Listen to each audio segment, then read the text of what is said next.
এই যে সামনে যে মলটা দেখছেন ওটা হলো জাংশন মল। আর এখানকার জায়গাটাও বেশ খুব সুন্দর লাগছে জায়গাটা। এই যে এইদিকে দেখা যায় দুর্গাপুর ইস্পাত কারখানা, স্টিল প্ল্যান্ট সামনেই। আর এটা হলো দিল্লি কলকাতা হাইওয়ে। এই দেখুন দুর্গাপুর ইস্পাত কারখানা, আর এইদিকে রয়েছে কারখানাটি ওই যে সামনে। এই হলো দুর্গাপুর ব্রিজ, এদিকে বালিয়ারি। দেখুন সমুদ্র সৈকতে যেমনটা হয়, এখানে প্রচুর এনজয় চলছে। দেখুন এই যে স্নান চলছে, ওয়াটার পার্ক, বেশ বড় একটি কিন্তু মল। এই যে উপরে দেখুন এখানে অনেকগুলো ফ্লোর রয়েছে। আর এখান থেকে জাংশন মল থেকে বাইরে দুর্গাপুর শহরের ভিউটা একবার দেখে নিন। দেখুন কি সুন্দর লাগছে বাইরে দুর্গাপুর শহরকে।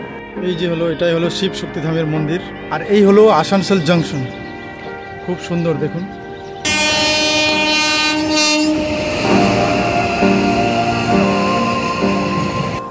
Welcome to Durgapur city. পৌঁছে গেছি শিল্পনগরী দুর্গাপুরে। এই শহরটি একটি স্টিল সিটিও নামে পরিচিত। এই শহরে অনেক শিল্প কারখানা রয়েছে, তাদের মধ্যে উল্লেখযোগ্য হলো steel city of authority India limited.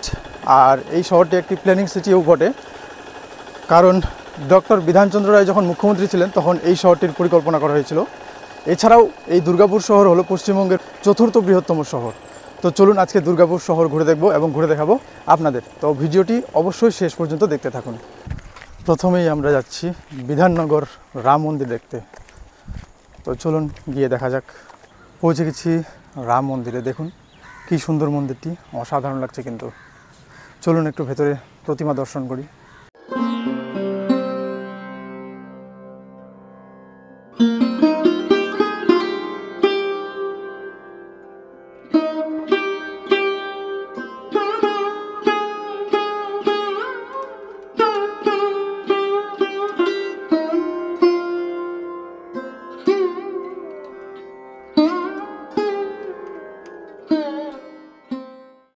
চলে আসলাম মুচিপাড়া বাস স্ট্যান্ডে। এখান থেকে এখন বাস ধরবো, চলে যাব শিবশক্তিধাম। কারণ শিবশক্তিধাম আবার 11:30টার দিকে বন্ধ হয়ে যায়, সেটা আবার চালু হতে বিকেল 4টে বেজে যায়। তাই আমরা আর ওয়েট করবো না, তাই সবার আগে যাব শিবশক্তিধাম। তারপরে ওখান থেকে চলে যাব কাজী নজরুল ইসলাম এয়ারপোর্টে। পৌঁছে গেলাম শিবশক্তিধামে। তো আপনারা যদি দুর্গাপুর থেকে এখানে আসেন, এখানে কিন্তু আপনারা যদি শিবশক্তিধাম বলেন, অনেক ড্রাইভার কিন্তু চিনবে না, অনেক বাস কিন্তু চেনে না জায়গাটাকে। তো আপনারা বলবেন গোপাল মাঠে নামবো। তো গোপাল মাঠ থেকে একটু এখানে টোটো ধরে আসলেই চলে আসতে পারবেন এখানে আপনারা। আর এই মন্দিরটি খোলা থাকে সকাল 8:30 থেকে 11:30 পর্যন্ত এবং বিকেল 5টা থেকে সন্ধ্যে 7টা পর্যন্ত। এই হলো শিব শক্তিধামের গেট। দেখুন কি সুন্দর লাগছে গেটটি। আর সামনে রয়েছে এইদিকে মন্দিরটা, আর এইদিকে একটা ছোট্ট জলাশয় রয়েছে। এই যে সামনে রয়েছে বাবার মন্দির, আর এখানে একটা জলাশয় রয়েছে। আর জলাশয়ে দেখুন মাছগুলো দেখুন একবার, এই দেখুন খুব সুন্দর লাগছে মাছগুলো। এই যে এই যে এই যে ওই যে বিভিন্ন ধরনের মাছ রয়েছে এখানে।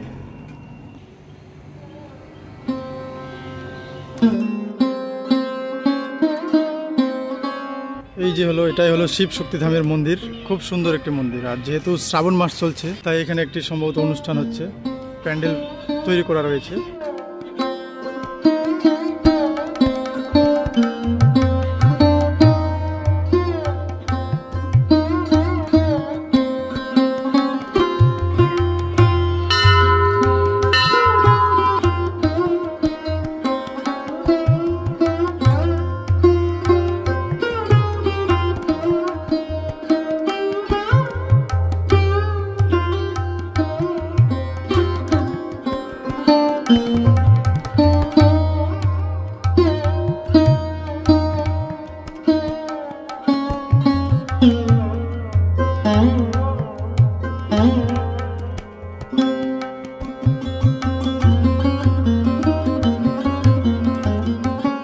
তো যাই হোক, মন্দির দর্শন আমাদের হয়ে গেছে। এখন আমরা চলে যাব আবার কাজী নজরুল ইসলাম এয়ারপোর্টে। এখান থেকে কাছেই, তো এখান থেকে প্রায় 5-6 কিলোমিটার মতো হবে।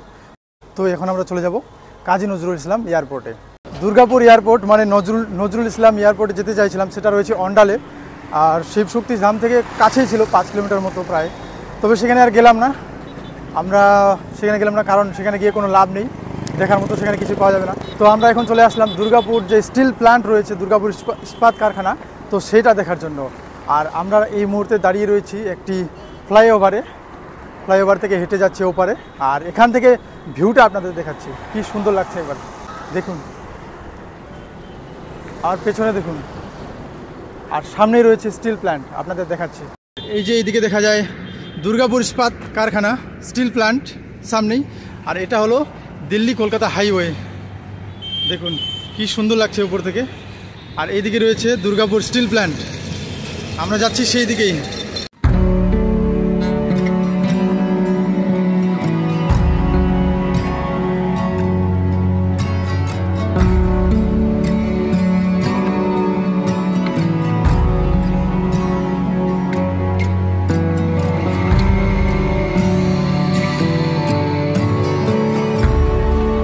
এই যে সামনে এখানে লেখা রয়েছে দুর্গাপুর ইস্পাত কারখানা, এই দেখুন দুর্গাপুর ইস্পাত কারখানা। আর এইদিকে রয়েছে কারখানাটি, ওই যে সামনে এই দেখুন দুর্গাপুর ইস্পাত কারখানা। ছোটবেলায় বইয়ের পাতায় পড়েছি, তবে আজকে সচক্ষে দেখছি। আর এগুলো কিন্তু আমার ভাবনা চিন্তার বাইরে, একবারে দেখুন। এইদিকে টোটালটাই কিন্তু দুর্গাপুর ইস্পাত কারখানার আন্ডারে, অনেক বড় এরিয়া। ওইদিকে আরও রয়েছে, তবে অত দূরে যাওয়া পসিবল না।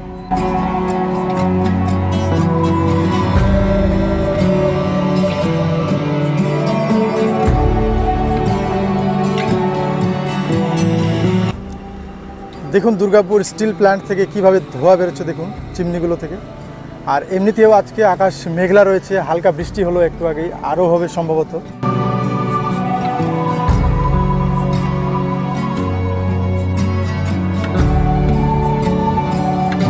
বিশাল এরিয়া জুড়ে কিন্তু এই কারখানাটি। তবে আমরা ভেতরে আর যাবো না, ওইদিকে যাবো না, আরও বাকি জায়গা রয়েছে দুর্গাপুরে, সেগুলো কভার করে দেখবো। তো দুর্গাপুর স্টিল প্ল্যান্ট দেখা হয়ে গেছে, এখান থেকে আমরা চলে যাব এখন জাংশন মলে, দুর্গাপুরের সব থেকে বড় মল জাংশন মল। তারপরে সেখান থেকে সুহাট্টা মলও যাবো সম্ভবত। চলুন তাহলে যাওয়া যাক। চলে আসলাম জাংশন মলে। এই যে সামনে যে মলটি দেখছেন, ওটা হলো জাংশন মল। আর এখানকার জায়গাটাও বেশ খুব সুন্দর লাগছে জায়গাটা।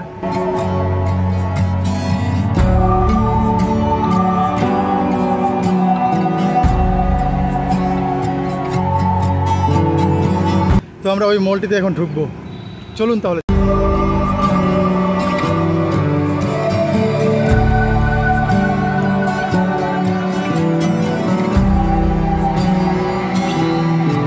চলে এসেছি ভেতরে জংশন মলের। এই দেখুন মলটি বেশ বড় একটি কিন্তু মল। যে উপরে দেখুন, এখানে অনেকগুলো ফ্লোর রয়েছে। দেখুন নিচে বাচ্চাদের জন্য রয়েছে ইন্টারেস্টিং কিছু জিনিস রয়েছে।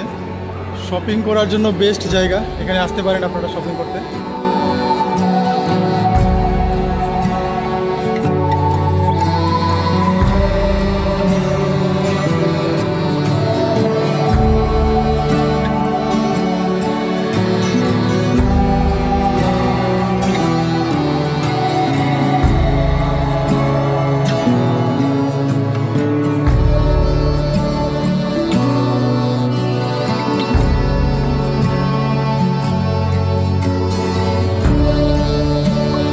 এখন চলে আসলাম জংশন মলের টপ ফ্লোরে। এখান থেকে আর উপরে যাওয়া যাবে না। আর এখান থেকে জংশন মল থেকে বাইরে দুর্গাপুর শহরের ভিউটা একবার দেখে নিন।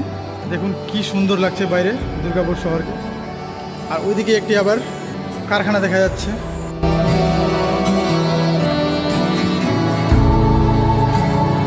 তো আমরা এখন বেরিয়ে যাচ্ছি জংশন মল থেকে। এখান থেকে দেখা যাক এরপরে আমরা কোথায় যাই। ওয়াটার পার্কে যেতে পারি, দেখা যাক কোথায় যাওয়া যায়। জংশন মল থেকে বেরিয়ে চলে আসলাম আমরা আনন্দ অ্যামিউজমেন্ট ওয়াটার পার্কে।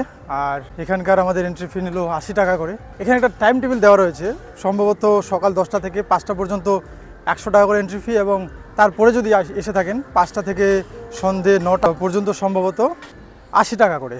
আর এছাড়াও যে ওয়াটার পার্ক রয়েছে সেটা ইউজ করতে হলে আপনাদেরকে আরও পেমেন্ট করতে হবে, সেটা সম্ভবত 500 টাকার মতো। তবে আজকে আমরা ওটা স্নান করবো না, এখানে ওয়াটার পার্ক ইউজ করবো না, জাস্ট আমরা ঘুরে দেখবো এই পার্কটি। তো এখানে প্রচুর এনজয় হচ্ছে, সামনে দেখাচ্ছি আপনাদের। এখানে প্রচুর এনজয় চলছে, দেখুন এই যে স্নান চলছে, ওয়াটার পার্ক, এদিকে প্রচুর মিউজিক চলছে।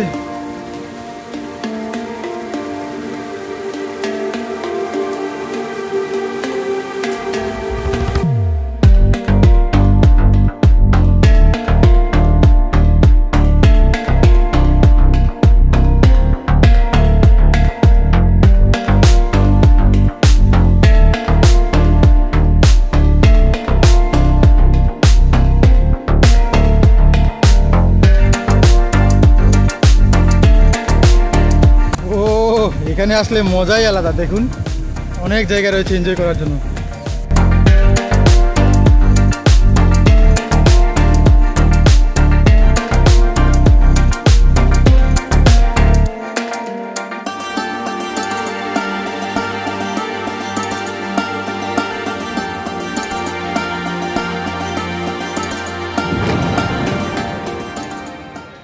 ওয়াটার পার্কের পাশেই আসলাম, এই যে এদিক দিয়ে। এখানে রয়েছে দুর্গাপুর সিনেমা হল, আর এখানে চলছে দুটো সিনেমা, একটা হলো সারফিরা আর একটা হলো কালকি। এই যে 3 PM এবং ডেইলি 6 PM হচ্ছে সারফিরা, আর কালকিটা হচ্ছে 3টের সময়। এখন আমরা এখান থেকে চলে যাব দুর্গাপুর রেলওয়ে স্টেশনে। দুর্গাপুর ওয়াটার পার্ক থেকে চলে আসলাম দুর্গাপুর রেলওয়ে স্টেশনে। আমার পেছনে দেখতে পাচ্ছেন এই যে রেলওয়ে স্টেশন। তো এখানে কিছু খাওয়া দাওয়া করে আমরা এখন চলে যাব দুর্গাপুর যে পিকনিক স্পট রয়েছে দুর্গাপুর ব্রিজের ওখানে। তো সেখানে যাওয়ার ইচ্ছে রয়েছে, দেখা যাক যেতে পারি কিনা আলটিমেটলি। তো খাওয়া দাওয়া করে আমরা একটু চলে আসলাম দুর্গাপুর ব্রিজের এখানে। এই পেছনে দেখুন দুর্গাপুর ব্রিজ, আর এই যে এটা হলো দামোদর নদ, যেটা আমরা কালকেও গিয়েছিলাম বর্ধমান শহরে, আর এদিক দিয়ে প্রবাহিত হয়ে চলে গেছে আসানসোলে। তো আসানসোলে আমরা আগামীকাল ঘুরবো, আজকে ঘুরছি দুর্গাপুর শহর। আর এই জায়গাটা হলো একটি পিকনিক স্পট, এখানে পিকনিক করে থাকেন অনেকেই। তবে বর্তমানে দেখছি দামোদর নদে এখানে জল নেই, কারণ গেটগুলো বন্ধ রয়েছে, কয়েকটা গেট খোলা রয়েছে। আর এদিকে বালিয়াড়ি, দেখুন সমুদ্র সৈকতে যেমনটা হয় ঠিক তেমনটাই লাগছে আর কি। খুব সুন্দর হাওয়া বইছে, দৃশ্যটা খুব সুন্দর।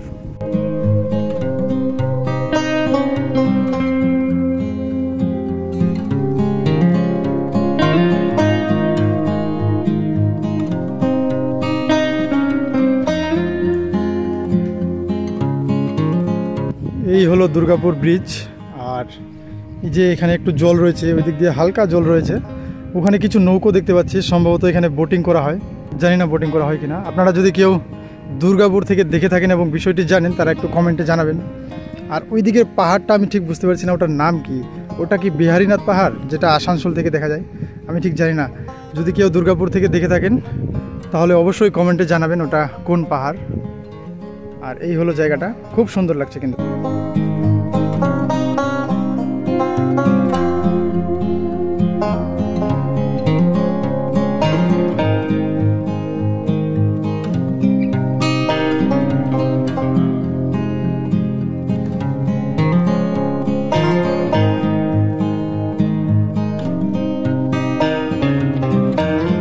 তো এখানে আসতে গেলে আপনাদেরকে দুর্গাপুর বাস স্ট্যান্ড থেকে বাস ধরতে হবে, সেখান থেকে এখানে আসতে গেলে মাত্র 20 টাকা ভাড়া। খুব সুন্দর একটি বিকেলের মুহূর্ত কাটিয়ে আমরা এখন চলে যাচ্ছি দুর্গাপুর রেলওয়ে স্টেশনে। আপনারা এখানে আসলে খুব সুন্দর একটি বিকেল উপভোগ করতে পারবেন, এখান থেকে সানসেটও দেখতে পারবেন খুব সুন্দর। তো যাই হোক, আমরা দুর্গাপুর স্টেশন থেকে ট্রেন ধরে আমরা চলে যাব এখন দ্য সিটি অফ ব্রাদারহুড আসানসোলে। তো এখানে আর ক্যামেরা অন করবো না, সিধা গিয়ে ক্যামেরা অন করছি আসানসোলে। চলুন তাহলে যাওয়া যাক।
পৌঁছে গেলাম আসানসোল জংশনে। এই হলো আসানসোল জংশন। আমরা রয়েছি ফুট ব্রিজে। এই যে এটাই হলো আসানসোল জংশন। আমরা চলে যাবো এখন হোটেলে। ওই দেখুন ঘড়িতে বাজে 6টা 5, আর এই হলো আসানসোল জংশন। খুব সুন্দর দেখুন, আর আশেপাশের পরিবেশটাও খুব সুন্দর, পরিষ্কার পরিচ্ছন্ন। মাঝখানে খুব সুন্দরভাবে এটাকে সাজিয়ে রাখা হয়েছে। কিছুটা ওই চিতপুরের ভাইব দিচ্ছে এই জায়গাটা। তো পৌঁছে গেলাম হোটেলে, আর আমরা নিয়েছি, হোটেলটার নাম হলো দ্য অপর্ণা রেসিডেন্সি লজ। তাছাড়া আমি স্ক্রিনে বা ডিসক্রিপশনে দিয়ে দেবো হোটেলের ঠিকানাটা। তো রুমটি আপনাদের দেখাচ্ছি। আমরা নিয়েছি এসি রুম। এই রুমটির ভাড়া পড়েছে 1100 টাকা। আর এখানে ওয়াশরুম রয়েছে। আগে ওয়াশরুমটাই দেখাই, কারণ এটাই আগে ইম্পর্টেন্ট সব থেকে বেশি। তো আমাদের রুমের এটা হলো বাথরুম। এখানে কমোড রয়েছে, বেসিন রয়েছে, সাথে গিজার রয়েছে, যেটার কোনো প্রয়োজন নেই। আজকের ওয়াশরুমটি গতকাল যেটা ছিল দুর্গাপুরে তার থেকে ছোট হলেও রুমটি আজকে কিন্তু স্পেশাল রয়েছে। তো দেখাচ্ছি, এই দেখুন রুমটি, এই দেখুন রুমটি। এসি রয়েছে, এদিকে আবার টিভি রয়েছে। আর এখানে আপনারা চাইলে এখানে অনেক জিনিসপত্র রাখতে পারবেন। এদিকে একটা উইন্ডো রয়েছে, অন্ধকার। আর এই হলো আমাদের বেড, দুটো বালিশ। খুব সুন্দর পরিষ্কার পরিচ্ছন্ন একটি রুম। রুমটা বেশ বড় আর খুব সুন্দর পরিষ্কার পরিচ্ছন্ন। এখানে আপনারা কাপড় ঝুলিয়ে রাখতে পারবেন। চার্জ করার জন্য যথেষ্ট জায়গা রয়েছে, সাথে একটা ফ্যান রয়েছে, চেয়ার রয়েছে দুটো। এই রয়েছে মেনু কার্ড, আপনারা চাইলে অর্ডার দিতে পারেন। এখানে অনেক আইটেম রয়েছে, আপনারা অর্ডার দিতে পারেন এই লজেই। তার সাথে দিল একটা জলের বোতল, এই দেখুন।